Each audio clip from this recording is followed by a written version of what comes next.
Kebahagiaan berasal dari memecahkan masalah. Masalah merupakan konstanta di kehidupan ini. Ketika Anda memecahkan masalah kesehatan Anda dengan cara membayar kartu anggota gym, Anda menciptakan masalah baru, seperti harus bangun lebih awal agar bisa ke tempat latihan tepat waktu, mandi keringat selama 30 menit di atas mesin latihan stasioner, kemudian mandi dan ganti baju sebelum ke tempat kerja supaya tidak menyebarkan bau tak sedap di seluruh kantor. Masalah tidak pernah berhenti, mereka hanya datang silih berganti dan atau bahkan meningkat. Kebahagiaan datang dari keberhasilan untuk memecahkan masalah. Kata kuncinya di sini adalah memecahkan. Jika Anda berusaha menghindari masalah Anda atau merasa seakan-akan tidak punya masalah apapun, Anda akan membuat diri Anda sengsara. Jika Anda merasa kalau Anda memiliki masalah yang tidak dapat Anda selesaikan, sama halnya Anda membuat diri sendiri sengsara. Bumbu rahasianya ada dalam kata memecahkan masalah, dan bukan pada punya atau tidak punya masalah. Untuk menjadi bahagia, kita memerlukan sesuatu untuk dipecahkan. Dengan demikian kebahagiaan merupakan suatu bentuk tindakan. Ini adalah sebuah kegiatan, bukan sesuatu yang diam-diam diberikan kepada kita. Bukan sesuatu yang secara ajaib Anda temukan dalam salah satu dari 10 artikel urutan teratas di Science Direct dari guru atau pengajar tertentu. Anda tidak akan pernah menjumpai kebahagiaan sedang menunggu Anda di suatu tempat, suatu ide, suatu pekerjaan, atau bahkan sebuah buku yang membahas hal itu. Kebahagiaan merupakan proses kerja yang konstan, karena memecahkan masalah juga adalah proses kerja yang konstan. Solusi terhadap masalah kita hari ini akan meletakkan fondasi untuk masalah di esok hari, dan seterusnya. Kebahagiaan yang sejati akan terwujud hanya jika ketika Anda menemukan masalah, Anda menikmatinya, dan menikmati proses pemecahannya.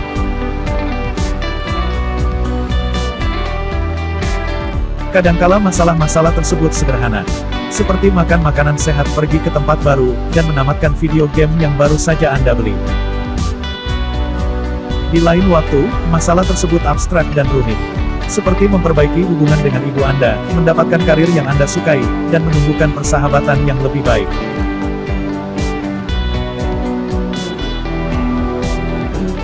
Apapun masalah Anda, konsepnya sama, selesaikan masalah, lalu berbahagialah. Sayangnya, bagi banyak orang, rasanya hidup tidak sesederhana itu. Itu karena mereka menghadapi masalah dengan paling tidak satu dari dua cara berikut. Pertama, penyangkalan. Beberapa orang mengingkari kenyataan bahwa mereka memiliki masalah. Dan karena mereka menyangkal kenyataan itu, mereka harus secara konstan menipu atau mengalihkan diri mereka dari kenyataan hidup. Ini dapat membuat mereka merasa nyaman dalam jangka pendek, namun ini justru menuntun pada hidup yang rapuh, neurotisisme, dan pengekangan emosional. Kedua, mentalitas korban. Beberapa orang memilih untuk meyakini bahwa tidak ada yang dapat mereka lakukan untuk menyelesaikan masalah mereka, bahkan ketika faktanya mereka mampu. Para korban ini memilih untuk menyalahkan orang lain atas masalah mereka atau menyalahkan situasi di luar diri mereka. Ini dapat membuat mereka merasa lebih baik untuk sementara waktu, namun ini akan menggiring mereka pada kehidupan yang penuh amarah, ketidakberdayaan, dan keputusasaan. Orang-orang menyangkal dan menjadikan orang lain kambing hitam atas masalah mereka hanya karena tindakan semacam itu sangat mudah dan enak dilakukan. Sementara di sisi lain menyelesaikan masalah itu sulit dan kadang terasa tidak menyenangkan.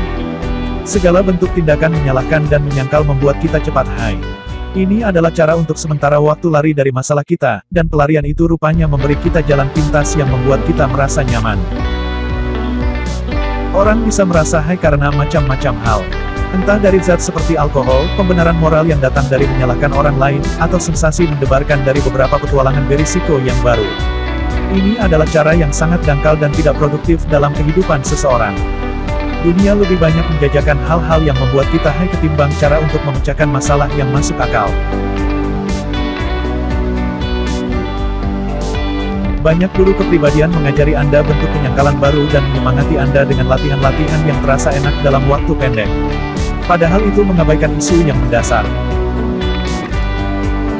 Ingat, tidak seorang pun yang mengklaim dirinya bahagia, masih perlu berdiri di depan cermin dan berulang-ulang berkata pada dirinya sendiri kalau dia bahagia.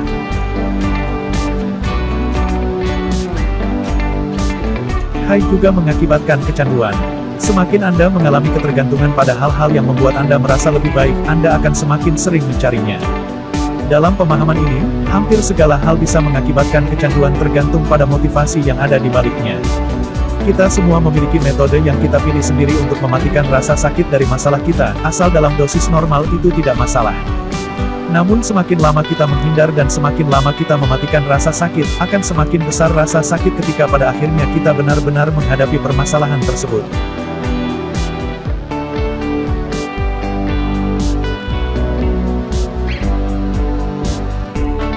Sekian, terima kasih.